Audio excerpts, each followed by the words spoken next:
pemain-pemain asing sudah dinaturalisasi kan banyak. Iya, banyak sekali.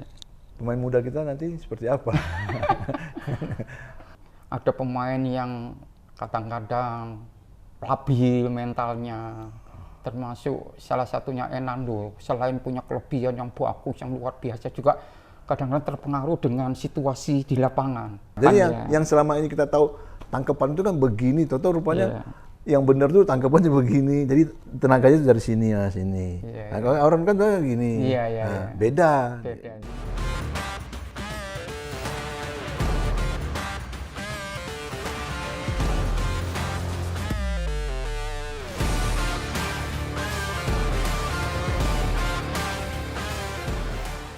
Coach Benny ini dilihat dari latar belakang pada saat jadi pemain yang kurang lebih 10 tahun di tim nasional. Semua event diikuti, begitu juga sebagai pelatih, melatih semua event internasional diikuti. Informasinya juga pernah menimba ilmu kepelatihan di Belanda. Iya, Mas. Pertama kali itu bagaimana itu di Belanda? Waktu itu kan 97 saya lebih komplit kan begitu. Iya, saya sudah mulai jadi pelatih di Arsito, Mas. 97 itu. Terus 98 itu waktu itu saya balik ke Arsito, ada omongan dari pengurusnya Arsito bahwa saya mau disekolahkan ke Inggris. Nanti kita sekolahkan kamu ke Inggris. Saya malah disuruh kembali lagi main. Waktu itu kan 97 kan umur saya baru 34, Mas.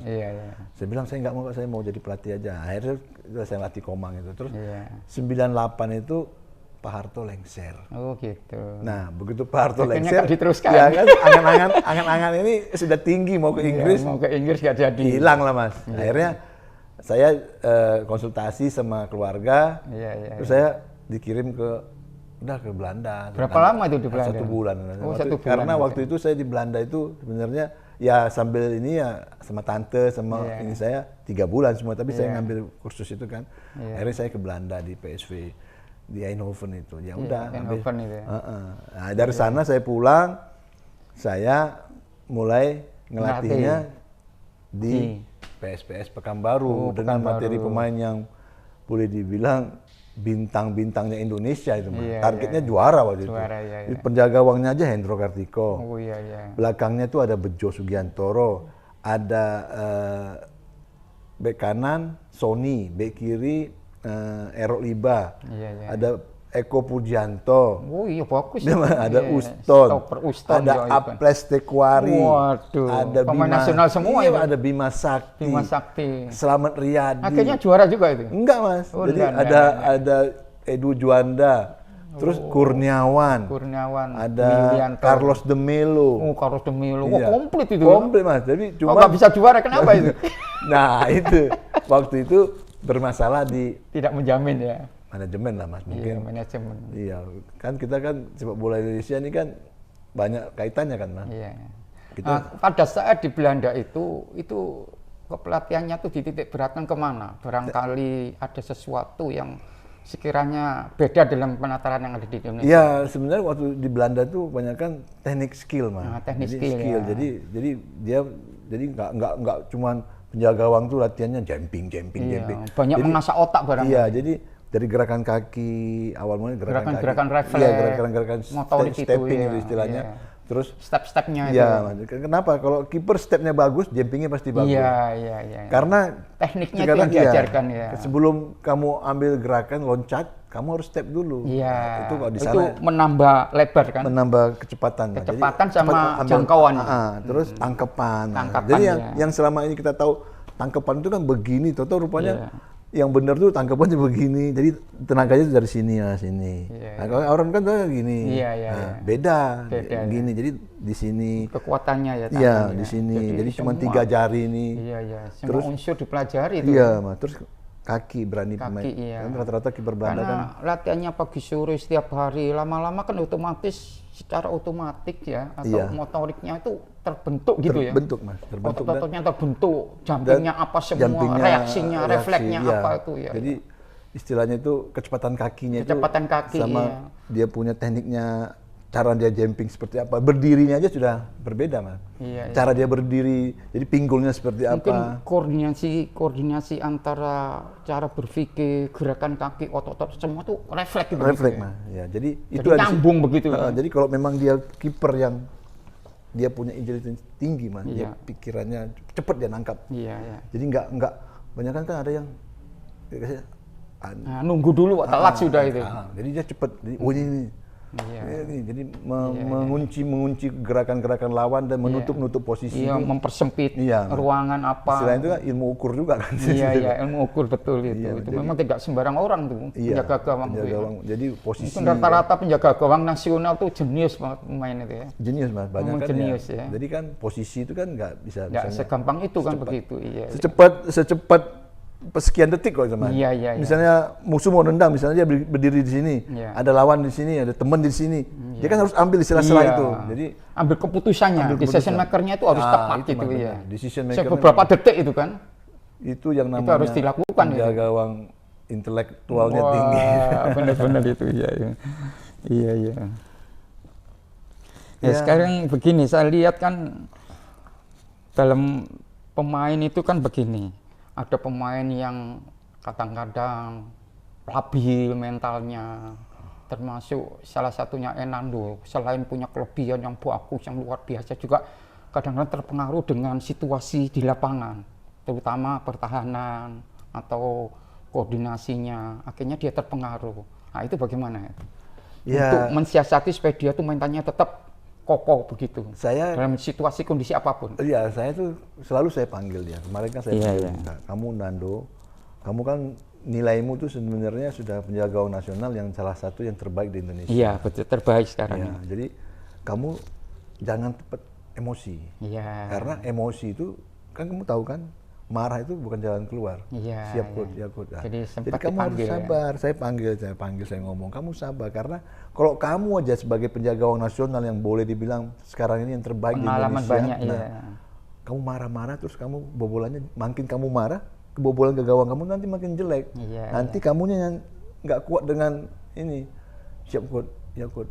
Saya akan rubah coach. Nah udah jangan marah-marah. Kamu pernah lihat nggak coach marah? Ya nggak pernah. Nah udah, ngapain kamu marah-marah? Sudah diberi contoh kan? Karena nggak perlu marah ya. Marah itu bukan jalan keluar. Kamu ngasih tahu boleh. Misalnya teman kamu kasih tahu. Teriak nggak masalah. Tapi bukan marah. Kan beda orang marah sama orang teriak kan beda Mas. Ini kan waktu itu dia marah Mas waktu lawan.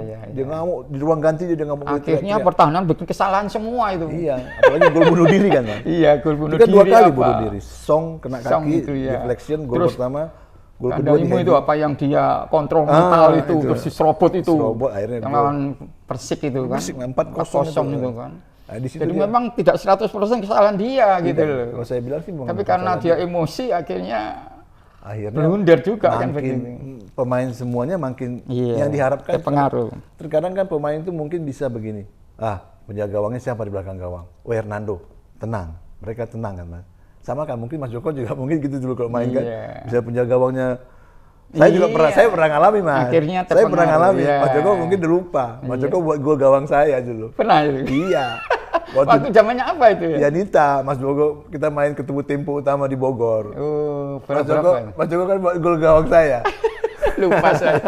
Tahun berapa itu? Tahun 80 berapa tuh Mas Joko di Yanita. Jadi Yanita main di Bogor tuh Mas Joko buat gol gawang saya. Terus Bambang Nur buat gol 2, Mas Joko 1. Kita kalah waktu itu 4-0. Yang pertama kipernya FA cedera, saya ganti. Nah itu saya masih sekarang masih ingat Mas Joko buat gol. jadi itu salah satu saya rasa sih pengalaman-pengalaman yang saya hadapi juga, saya bisa tebarkan ke pemain-pemain saya gitu Mas. Nah sekarang gini, kembali ke tim nasional dulu pada saat jadi pemain itu kan dari tahun 83 sampai tahun 93, 10 tahun ya. Iya, Mas. Nah, itu pengalaman atau kesan apa yang didapatkan dari saat 10 tahun keluar masuk di tim nasional itu? Apa kira-kira pengalamannya yang paling berkesan itu? Tolong disampaikan. Ya, saya rasa kalau berkesan itu kalau kita menghadapi tim-tim lawan luar itu kan selalu ada punya kesan. Karena TC di mana-mana kan waktu itu kan. TC ya termasuk Feral itu kan teman saya juga di TC kan. Terus waktu saya TC PPD 84 Piala Dunia. Ya, Piala Dunia itu kan pertama saya, Doni, akhirnya saya sakit Mas. Nah itu awal pertama 83 saya masuk Garuda. Kipernya Hermansyah, saya. Terus saya mundur dari Garuda karena waktu itu Bang Sutan Garuda itu kan bukan tim nasional. Iya. Nah, itu akhirnya saya sudah pemain yang udah kontrak di Tempo, Mas. Waktu itu kan Garuda kan pemain muda. Nah, saya sudah kontrak. Jadi saya harus kembali ke klub. Akhirnya saya balik ke klub. Bang Sultan waktu saya mau dikirim ke Cimahi itu saya dibawa Bang Sultan balik ke klub. Udah, satu itu. Yang kedua, saya masuk timnas PPD 84 dengan Ferrell segala itu. Akhirnya saya sakit, Mas. Waktu itu saya gejala lever. Saya istirahat.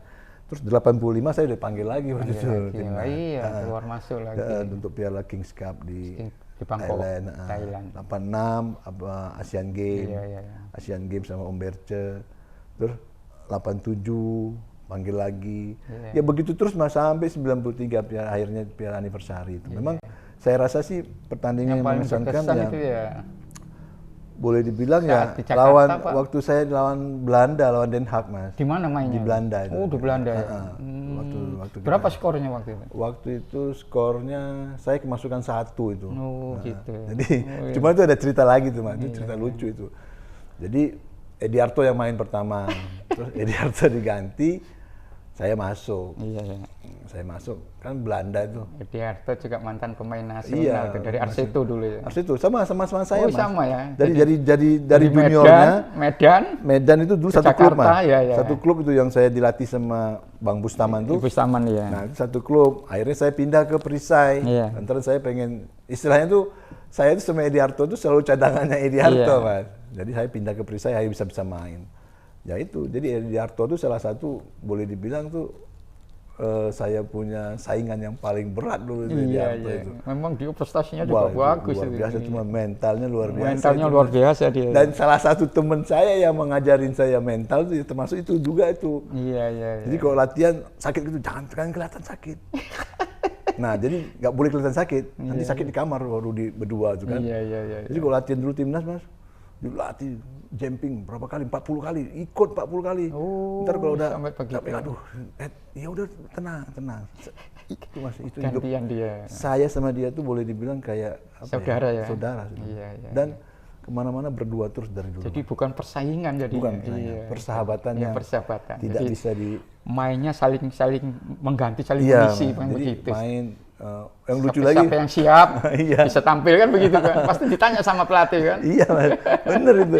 Jadi luar biasa, enggak gampang itu. Jarang ada begitu itu dalam timnas. Tidak ada yang bisa mengalahkan persahabatan saya dengan Edi Harto sampai sekarang, Mas. Sampai sekarang.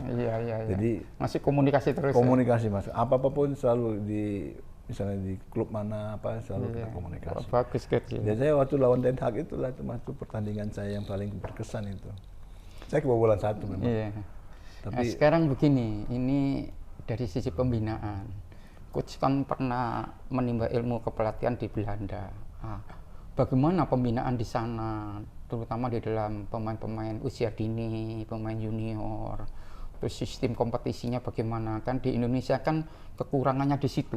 Basic kompetisinya ini kan masih stagnan gitu loh. Karena apa? Karena saya lihat fokusnya ke Liga 1, Liga 2, Liga 3 dan kompetisi junior ini stagnan gitu loh. Terus bagaimana itu untuk mensiasati itu? Pembinaan di sana itu bagaimana? Kalau pembinaan di sana kan mereka memang membinanya itu sudah pemain yang benar-benar dia lihat punya bakat luar biasa.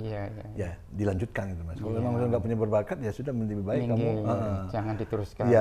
Saya rasa kalau di sini kan terkadang cuma dipaksakan. Dipaksakan. Akhirnya mubazir. Akhirnya kalau saya rasa sih mestinya sih sekarang ini kompetisi yang usia 12-13 itu mestinya udah harus ada, Mas.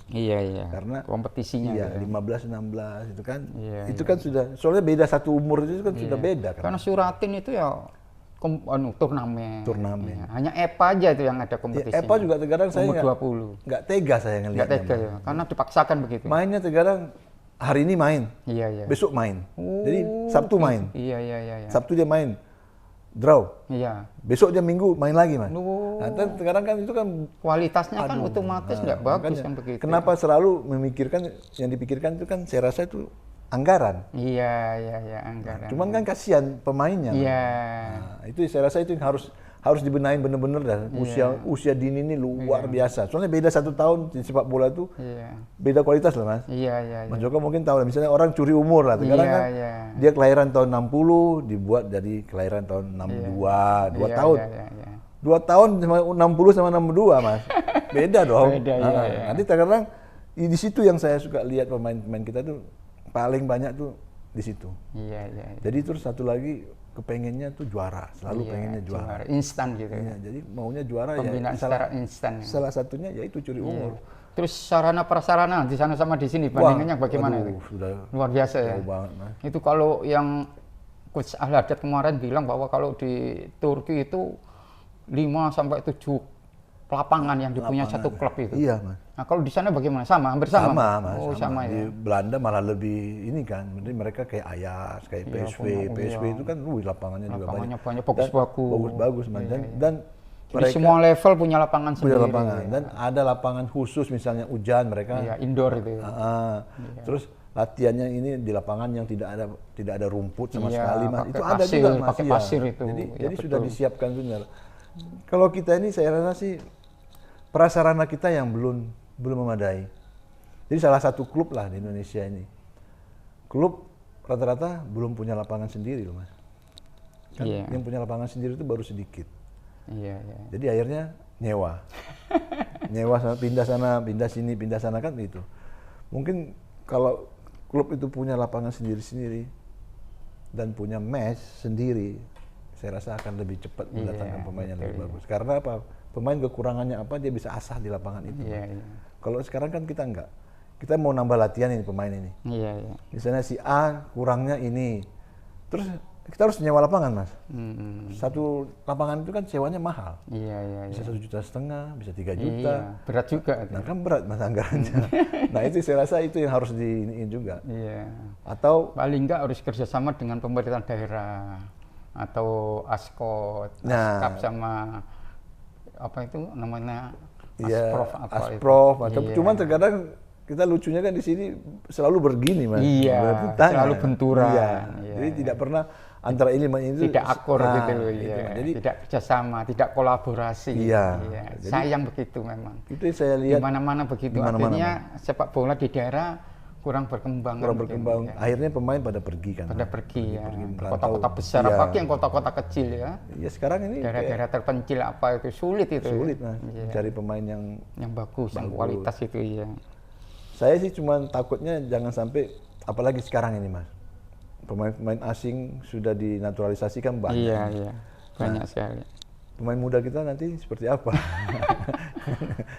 Nah sekarang ini isu terkini nih dengan timnas U17 yang kemarin sudah kita ketahui telah gagal, tapi dari situ kayaknya ada pemain-pemain yang bisa diorbitkan akan bisa meningkat ke depannya. Salah satu contoh penjaga gawangnya yang namanya Ikram, itu bagaimana menurut Coach Benny? Saya lihat itu anak kan dari diklat PPLP Jabar, Sumbar, Sumatera Barat. Itu anak kalau di mata saya sih harus cepat istilahnya dapat penanganan yang khusus klub yang bagus dan pelatih yang bagus Mas. Jadi pelatih kiper yang bagus. Sayang kalau nggak nanti soalnya itu anak kan boleh dibilang secara mental udah bagus Mas. Jangan sampai dia dapat klub yang tidak ini Mas, istilahnya cuma memberi kesempatan. Takutnya kita itu. Soalnya banyak kan nanti dapat klub pelatihnya nggak mau kasih kesempatan penjaga gawang muda atau pemain muda berkembang, itu yang susah. Akhirnya dia frustrasi.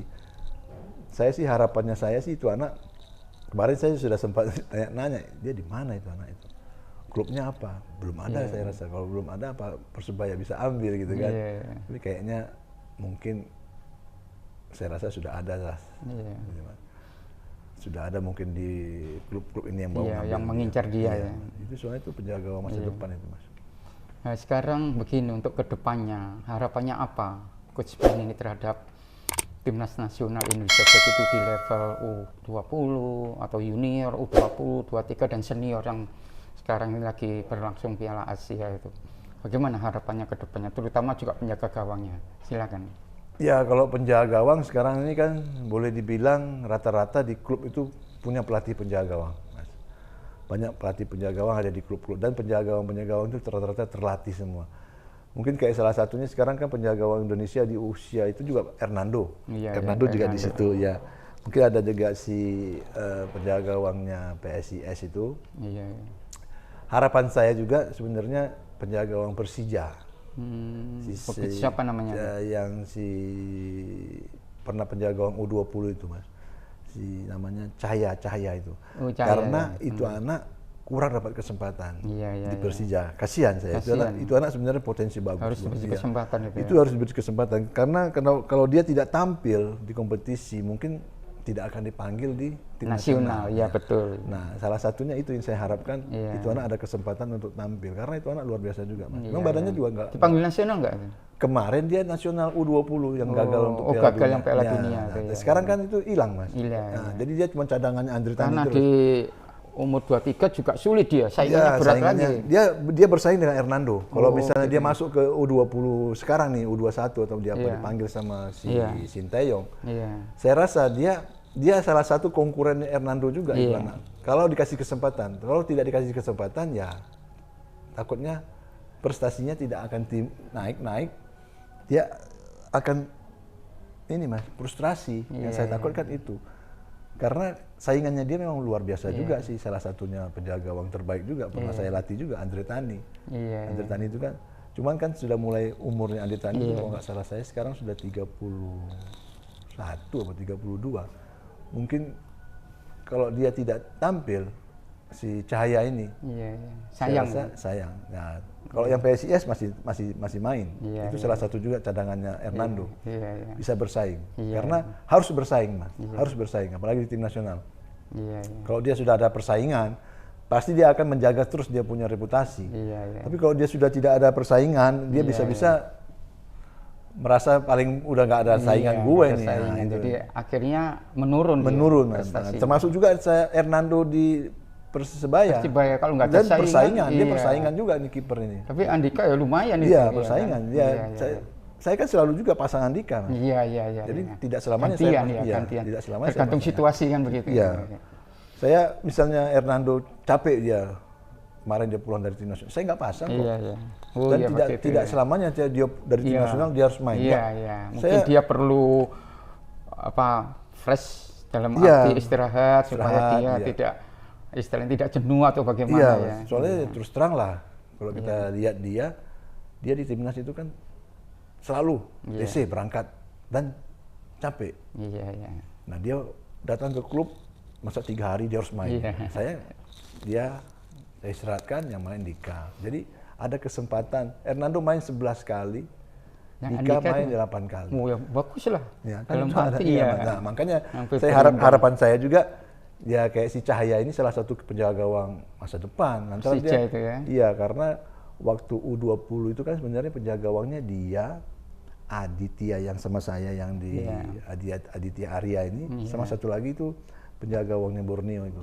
Nah, itu ada 3. Itu kan bersaing. Nah, sekarang yang Borneo itu juga udah nggak pernah main. Bagus itu sebetulnya. Sayang juga. Sayang. Kalau Aditya ini memang dia belum bisa main juga, Mas. Waktu lawan Madura karena Dika cedera. Jadi saya kan tiga penjaga gawang saya ini, kalau Hernando nggak ada, yang masuk tim kan Dika sama Aditya Arya. Jadi masih tetap ada persaingan. Iya, persaingan.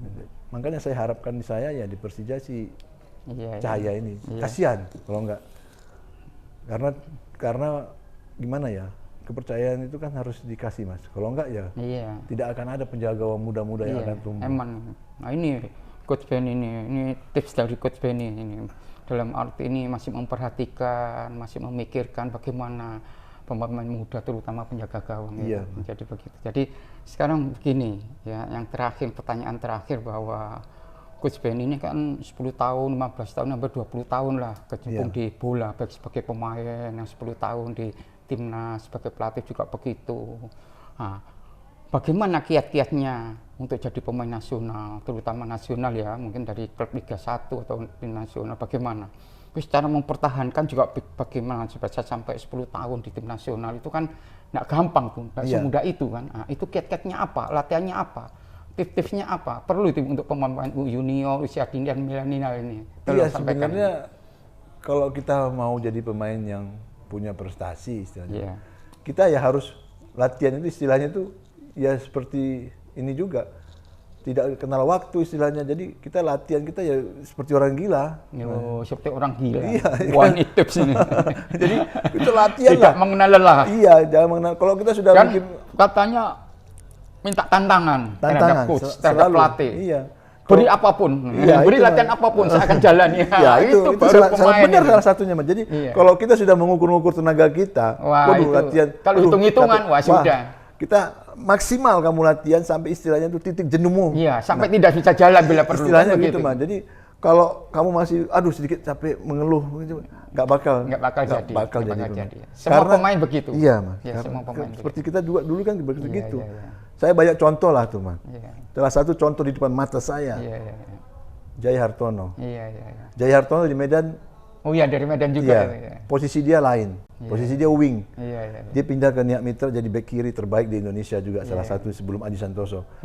Latihannya jam 11 siang dia latihan. Lari terus ya. Nah, begitu juga saya, Mas. Pakai jaket, saya lari. Sebelum saya jadi ini. Jadi tidak selalu latihan kiper. Jadi fisik juga perlu kan? Perlu fisik ya. Kita harus kiper kan juga latihan fisik kan, Mas. Kalau dilatih penjaga gawang tuh kalau latihan Mas paling capek. Saya ngelatih penjaga gawang saya nggak ada penjaga gawang saya yang gemuk, nggak ada penjaga gawang saya. Karena dihajar terus. Iya, dihajar. Dari stepnya aja dia sudah capek. Selain step juga refleks, reaksi itu. Dari semuanya, Mas, benar ya. Ya, jadi istilahnya tuh kamu jangan pernah memikirkan harus latihan. Elastis lah badannya. Kamu latihan enak, kamu menjadi pemain bagus. Dengan gerakan-gerakan itu dia harus elastis kan begitu. Badannya lentur kan. Iya. Bohong kalau pemain latihannya seenak-enaknya mau jadi pemain top, nggak ada itu. Tidak bakal ketemu titik topnya itu nggak ada. Dia harus ngelawan semuanya, dia lawan. Minta tantangan malah. Tantangan.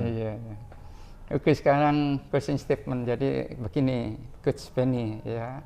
Ini Coach Benny ini dalam arti di Persibaya kan sudah 4 tahun. Ya kan, sudah banyak yang diorbitkan oleh Coach Benny, kiper-kiper termasuk yang tadi disampaikan itu termasuk nasional.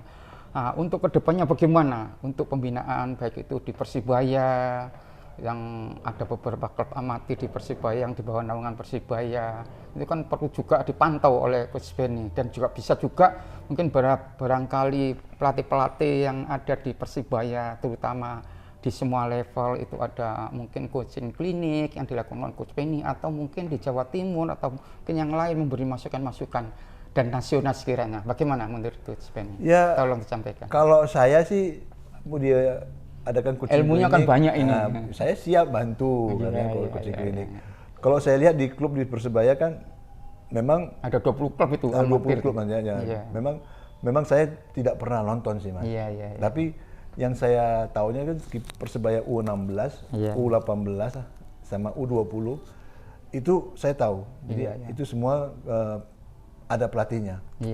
U16 pelatihnya salah satunya Mat Halil. Itu juga bagus kan. Terus yang kedua tuh U18-nya ada juga pelatihnya, saya tahu juga. Terus semuanya ada pelatih kipernya. Dan saya U20 tuh kipernya memang dari saya semua, Mas. Oh gitu ya. U20 tuh kipernya itu termasuk setiap saya punya penjaga gawang yang ada di senior itu dia yoyo. Dia bisa main di U20, dia bisa main di senior. Oh, bagus ya. Nah, jadi paling enggak masuk cadangan di senior ya. Iya, di senior dia bisa masuk. Jadi ada 5 penjaga gawang saya kan ada 5. 3 itu bisa yoyo ke U20, 2 yang jadi Hernando Andika itu stuck di senior. Jadi kayak Aditya Arya, Lalo sama Yunan itu yoyo. Jadi misalnya Hernando nggak ada. Jadi itu fleksibel gitu ya, bersaing begitu, kompetitif lah. Iya. Nah, cuman itu saya tahu semuanya punya pelatih. Kalau yang di 16, 18, 20. Mungkin untuk coachnya barangkali ada coaching klinik terhadap mereka barangkali dari step level itu.